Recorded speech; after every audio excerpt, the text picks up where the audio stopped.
Vote చోరీని ప్రజల్లోకి బలంగా తీసుకెళ్లాలని డిసైడ్ అయింది తెలంగాణ కాంగ్రెస్. ఇప్పటికే ఆలస్యమైన సంతకాల సేకరణను స్పీడప్ చేయాలని నిర్ణయించింది. దీనిపై కేడర్కు కీలక ఆదేశాలు ఇచ్చారు పార్టీ పెద్దలు.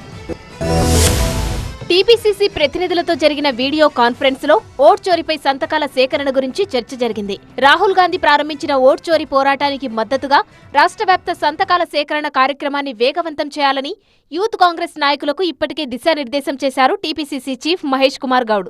భారీ వర్షాల కారణంగా తెలంగాణలో సంతకాల సేకరణ కార్యక్రమం ఆలస్యమైందని, ఇక నుంచి ప్రతి గ్రామంలో సంతకాల సేకరణ చేపట్టాలని నేతలను ఆదేశించారు. గ్రామంలో కనీసం 100 మందితో సంతకాలు చేయించాలని సూచించారు. ఓటు చోరీతోనే బీజేపీ మూడోసారి అధికారంలోకి వచ్చిందని, ఎన్నికల కమిషన్ బీజేపీ అనుబంధ సంఘంగా పనిచేస్తుందని ఆరోపించారు. రాహుల్ గాంధీ అన్ని ఆధారాలతో ఓటు చోరీని బయటపెట్టినా ఈసీ స్పందించడం లేదని మండిపడ్డారు.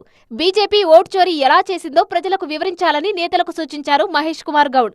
ఈ సమావేశానికి జూమ్ ద్వారా హాజరైన AICC incharge Meenakshi Natarajan October 15 నాటికి సంతకాల సేకరణ పూర్తి చేసి ఏఐసీసీకి పంపాలన్నారు.